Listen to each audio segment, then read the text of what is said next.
하나님께 한번 영광의 박수 올려드리겠습니다. 네. 제가 찬양도 하고 말씀을 전해야 돼서 오늘은 좀 가볍게 읽고 나왔습니다. 양해해 주시면 감사하겠습니다. 오늘 함께 살펴볼 말씀은 다니엘서 1장 8절에서 9절 말씀입니다. 다니엘서 1장 8절에서 9절 말씀입니다.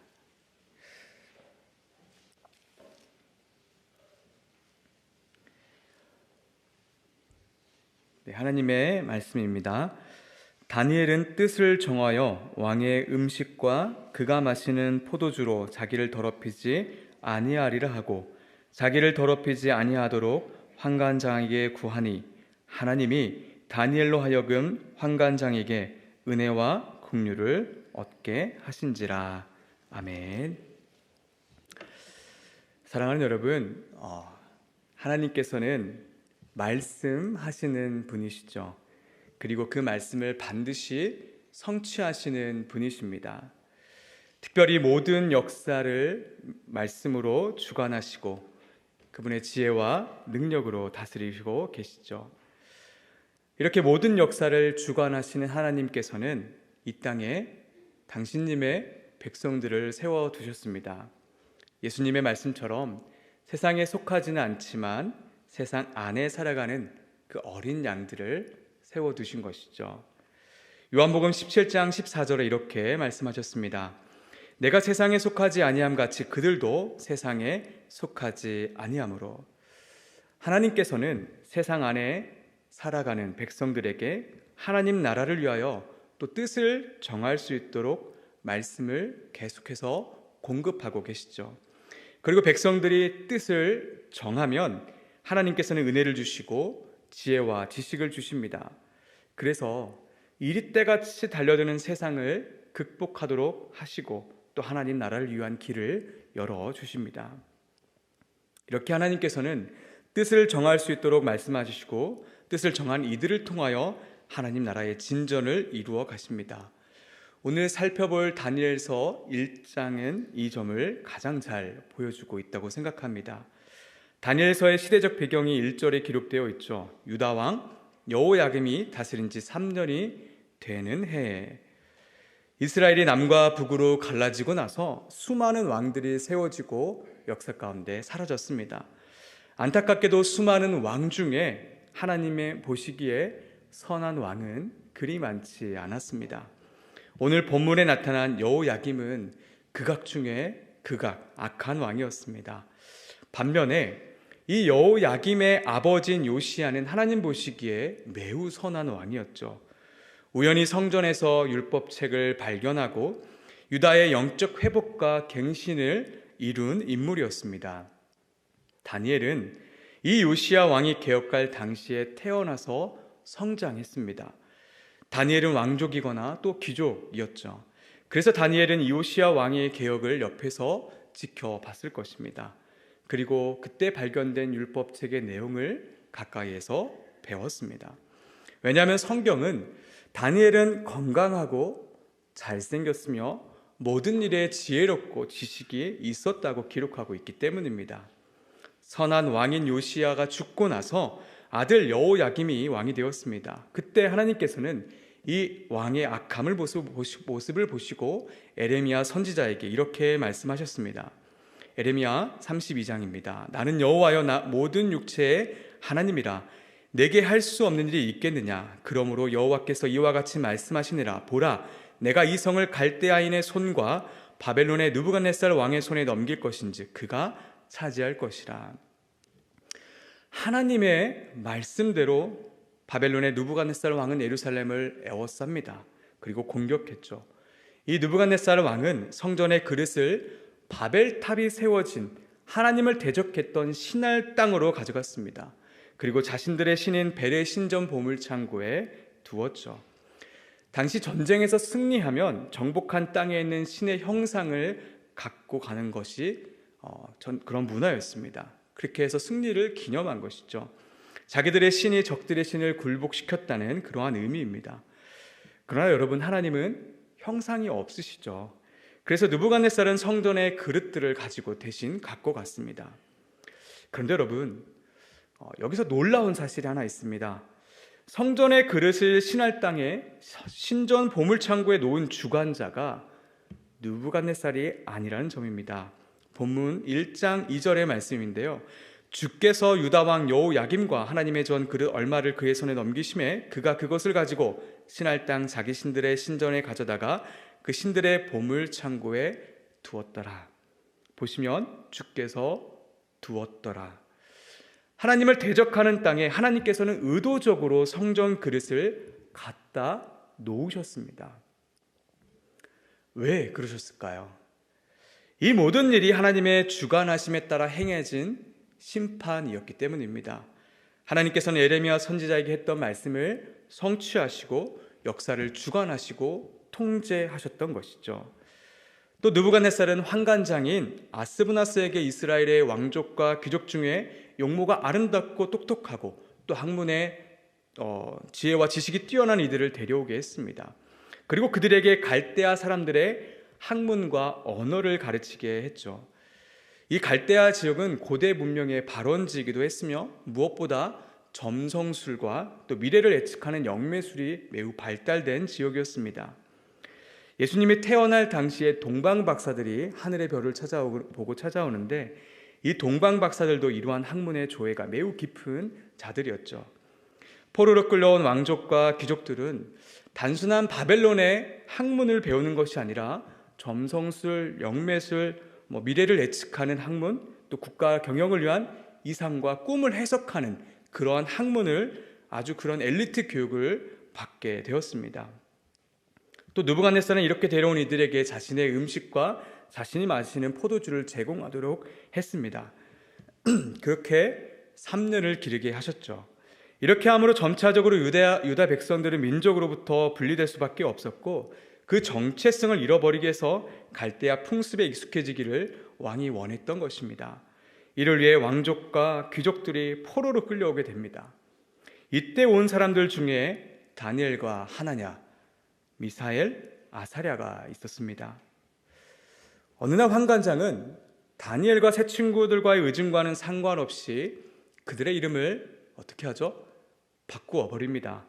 7절 말씀인데요. 환관장이 그들의 이름을 고쳐 다니엘은 벨드사살이라 하고 하나냐는 사드락이라 하고 미사엘은 메삭이라고 하고 아사랴는 아벳느고라 하였더라. 이 일은 매우 중요한 일이죠. 다니엘과 새 친구에게 찾아온 엄청난 위기입니다. 일제시대 기억하시죠? 민족 말살 정책의 일환으로 창씨 개명을 하지 않았습니까? 그와 똑같은 일이 벌어진 것입니다. 민족 정신을 말살하는 매우 무서운 정책을 펼쳤던 것이죠. 다니엘의 이름의 뜻은 우리 다 알고 계시겠지만 하나님은 심판자이시다, 하나님은 재판하신다라는 의미입니다. 이 이름이 벨드사살로 바뀝니다. 벨이여 그의 생명을 보호하소서라는 의미죠. 하나냐는 하나님은 은혜로우시다, 하나님께 긍휼을 얻은 자라는 의미입니다. 이 이름이 사드락으로 바뀝니다. 바벨론의 신 이쿠의 명령이라는 그러한 뜻입니다. 미사일도 메삭으로 바뀌고 또 아사랴는 아벳느고로 이름을 바뀝니다. 다 바벨론의 신의 이름을 찬양하고 높이는 그러한 이름으로 바뀌어졌습니다. 이렇게 다니엘과 새 친구들은 자신들의 의도와는 상관없이 이름이 바뀌어졌습니다. 왜냐하면 이들은 바벨론의 포로였고 바벨론이라는 세상 안에 살아가고 있었기 때문이죠. 바벨론 세상이 주는 그러한 위기였습니다. 사랑하는 여러분, 세상은 우리들의 일상이 있는 곳입니다. 그래서 우리는 세상을 버리거나 세상을 떠날 수 없습니다. 오히려 세상 안에 섞여 살아가고 있습니다. 그래서 우리는 세상을 정말 잘 알아야 됩니다. 세상이 어떠한 곳인지, 어떤 상태에 있는지를 알고 살아가야 하는 것이죠. 어떤 분들은 우리와 세상을 나누어서 생각합니다. 우리는 거룩하나 세상은 거룩하지 않다고 말하는 것이죠. 다시 말해 우리는 선하나 세상은 악하다라는 말입니다. 이러한 이분법의 결과는 무엇입니까? 무례함입니다. 세상은 말합니다. 야, 너희가 거룩하면 얼마나 거룩해. 너희도 보니까 성적인 문제, 탈세 문제, 세습 문제 등등등등 너무 많아. 왜 너희만 거룩해? 너희는 너무 무례해 라고 이야기하죠. 물론 교회와 세상은 구별됩니다. 그러나 교회와 세상을 선과 악으로 구분하는 것은 바람직하지 않습니다. 교회와 세상이 구별되는 것은 우리의 선함이 아니라 하나님의 거룩함 때문에 구별되는 것이죠. 신명기 말씀과 또 예수님이 사단의 유혹을 받을 때 하신 말씀을 생각해 보면 사람은 떡으로만 살 것이 아니요 하나님의 입으로부터 나오는 모든 말씀으로 살 것이라고 말씀하셨습니다. 자세히 생각해 보면 떡으로만이라고 말씀하십니다. 무슨 말입니까? 우리 삶에 떡도 필요하다는 말입니다. 그러나 예수님께서는 떡이 전부가 아니라고 말씀하시며 우리가 진정으로 추구해야 하는 것은 하나님의 말씀이라고 가르쳐 주신 것이죠. 세상은 우리에게 필요한 떡을 공급해 주는 것입니다.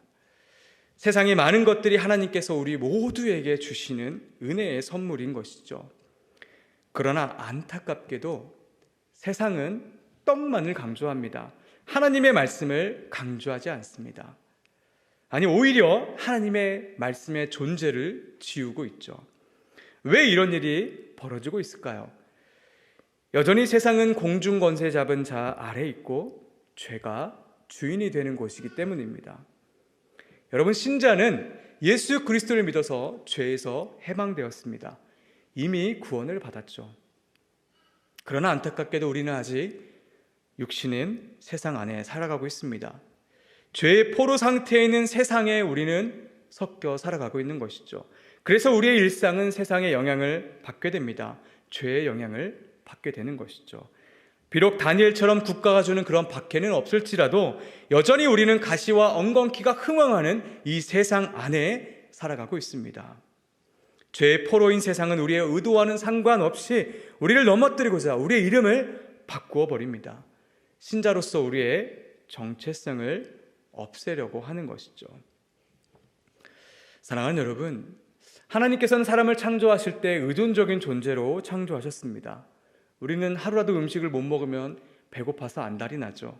음식에 의존해야 하며 동식물을 다스리고 번성하기 위해서는 도구에 의존해야 합니다. 복음과 문화 사이라는 책을 쓴 데니얼 스트레인지가 이런 말을 했습니다. 하나님께서는 소비재를 사용하고 누리는 것이 인간성의 일부가 되도록 우리를 창조하셨다라고 말합니다. 의존적인 존재인 우리는 먹고 마시고 거주하는 데 필요한 모든 것들을 자연에서 얻어야 합니다. 이것은 피할 수 없는 사실이죠. 무언가를 소비한다는 것은 하나님께서 정하신 방법이며 선한 것입니다.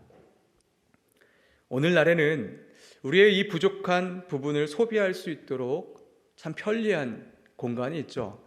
백화점이나 쇼핑몰이 있습니다. 이곳들은 마케팅을 통해서 이곳에 오면 부족한 것들을 채울 수 있다라고 수없이 우리를 전도합니다. 그리고 여러 광고들은 이를 막 지원하고 있습니다. 그리고 트렌드에 맞는 쇼핑의 기준들을 아름답게 제시하죠. 우리는 각자 이 기준들을 해석하고 각자 나름의 기준을 만들어 또 세우게 됩니다. 이제 우리는 자연스럽게 그 창조의 모습대로 소비를 하고자 백화점이나 쇼핑몰로 가게 됩니다. 문제는 여기서 시작됩니다. 죄의 포로인 세상이 제공한 기준들은 이 공간을 경쟁적인 공간으로 바꾸어 버리죠. 우리는 자연스럽게 이러한 영향 아래 행동하게 됩니다. 백화점에 들어가는 순간 우리가 본 광고와 또 옆에 있는 광고판을 보면서 하나하나 판단하기 시작하죠. 자신을 판단하고 다른 이들을 판단하기 시작합니다. 지나가는 사람들의 위아래를 훑어보면서 저건 어떤 스타일일까? 무엇을 들고 가는지 또 무엇을 샀는지 위아래로 스캔합니다. 그리고 평가하죠. 이때 우리는 부러운 감정과 동시에 말없이 비웃는 자신을 우리는 발견하게 됩니다. 제가 작년에 여의도 현대백화점에 갔을 때 느꼈던 감정입니다. 또 하나님께서는 인간에게 참된 안식을 주시는 분이시죠. 우리는 하나님 안에서만 참된 안식을 누릴 수 있는 존재로 창조되었습니다. 그런데 죄의 포로인 세상은 우리가 느끼지 못하게 이러한 우리의 정체성을 또 흔들어 버립니다. 우리는 백화점을 들어갈 때 우리를 향한 따뜻한 미소를 경험합니다. 좀 따뜻하신가요? 클로즈업을 좀 해주셔야 될 것 같은데. 그리고 진열대에 놓은 물건들과 번쩍거리는 제품들 사이로 돌아다니면서 보게 되죠.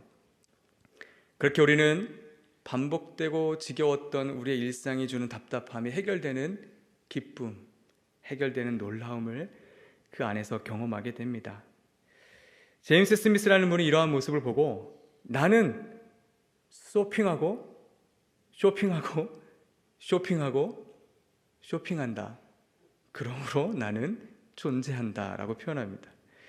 죄의 포로인 세상은 소비의 선함을 경쟁적인 구조로 바꾸어 버리죠. 타인은 우리가 사랑해야 할 대상인데도 불구하고 타인을 객체화시켜 버립니다. 사랑하는 여러분, 우리 삶에 있는 자연스러운 소비를 예를 들어 나눴습니다. 소비는 하나님께서 우리에게 정하신 방법이죠. 그러나 죄의 포로인 세상은 이 방법을 왜곡시켜버려 우리의 정체성을 잃어버리도록 만들기도 합니다. 이 외에도 획일적이고 등급을 매겨 경쟁 구조를 만드는 안타까운 우리의 교육제도, 내가 어떤 직업을 갖느냐에 따라서 우리의 정체성이 결정되는 사회 구조 등 많은 것들이 하나님의 사람이라는 그 정체성을 잃게 만들고 있습니다. 다니엘처럼 죄의 포로인 세상은 우리의 의도와는 상관없이 우리 삶에 영향을 미치고 우리의 정체성을 흔들어 놓습니다. 이러한 세상 한가운데서 우리는 어떻게 살아가야 할까요? 다시 본문으로 돌아가 보겠습니다. 8절 말씀입니다. 다니엘은 뜻을 정하여 왕의 음식과 그가 마시는 포도주로 자기를 더럽히지 아니하리라 하고 자기를 더럽히지 아니하도록 환관장에게 구하니.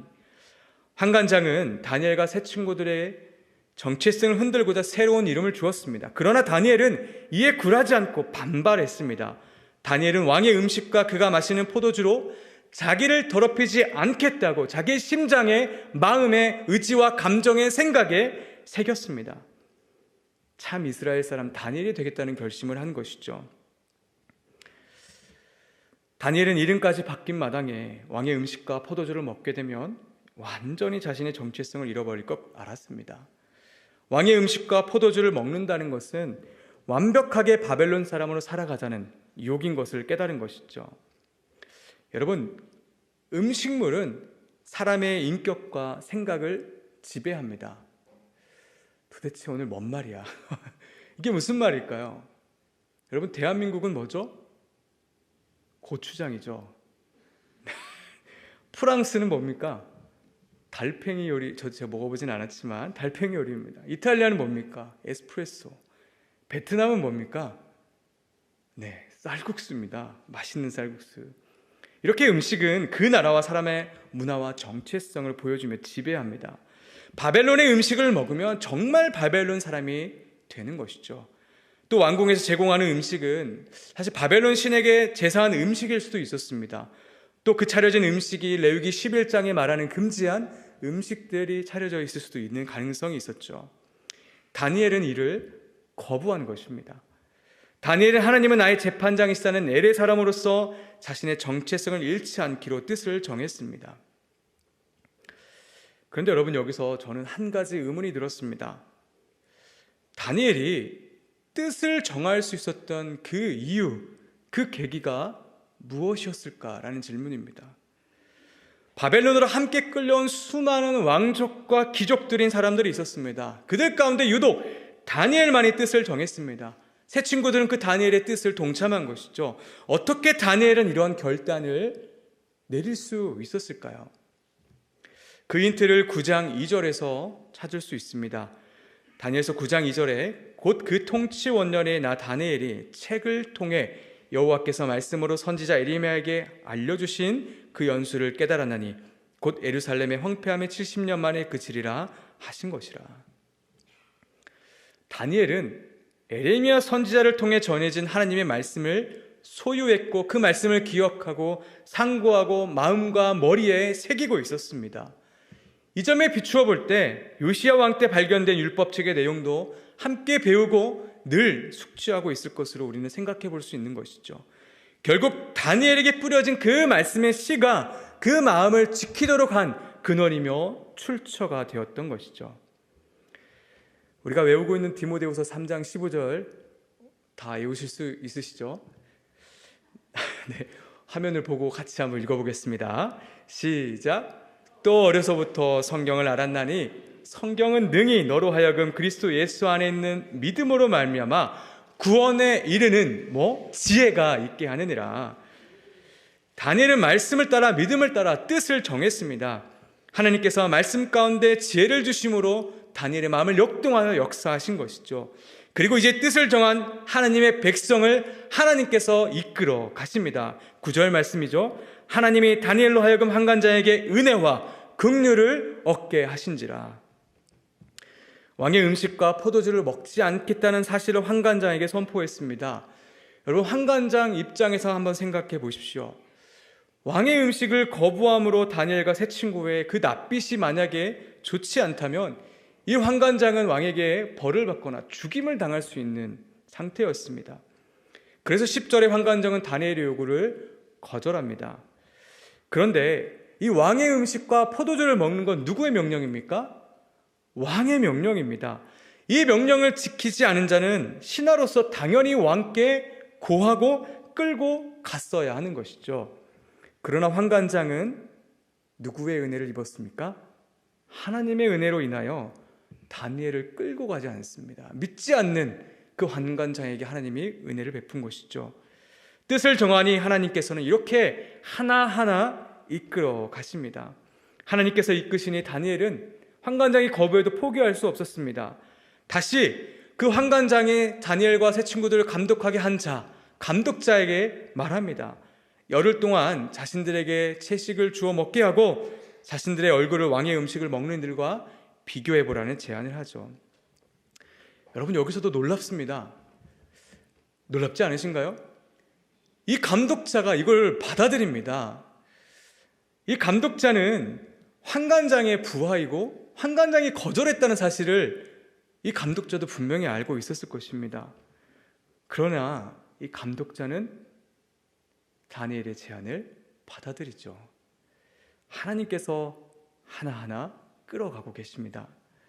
믿음의 선배들은 다니엘의 이 제안 또한 하나님의 말씀에 대한 확고한 확신과 신뢰에서 비롯된 것으로 해석됩니다.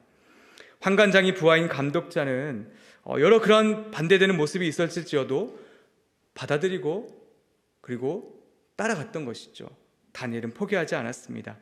칼빈은 이 모습을 성령의 충동에 의한, 성령의 감동에 의한 일이라고 해석합니다. 여러분, 맞습니다. 성령님께서는 성도의 삶을 이끌어 가시는 것처럼 다니엘의 마음과 행동을, 그 모든 상황과 환경을 이끌어 가고 계셨던 것이죠. 열흘이 지나자 어떤 일이 벌어졌습니까? 15, 16절 말씀입니다. 열흘 후에 그들의 얼굴이 더욱 아름답고 살이 더욱 윤택하여 왕의 음식을 먹는 다른 소년들보다 더 좋아 보인지라. 그리하여 감독하는 자가 그들에게 지정된 음식과 마실 포도주를 제하고 채식을 주느니라. 이후에 하나님께서는 다니엘과 세 친구에게 학문을 주시고 서적을 깨닫게 해주시고 지혜를 주십니다. 특별히 다니엘에게는 꿈과 환상을 깨달을 수 있는 그 능력, 그것을 더 허락해 주시죠.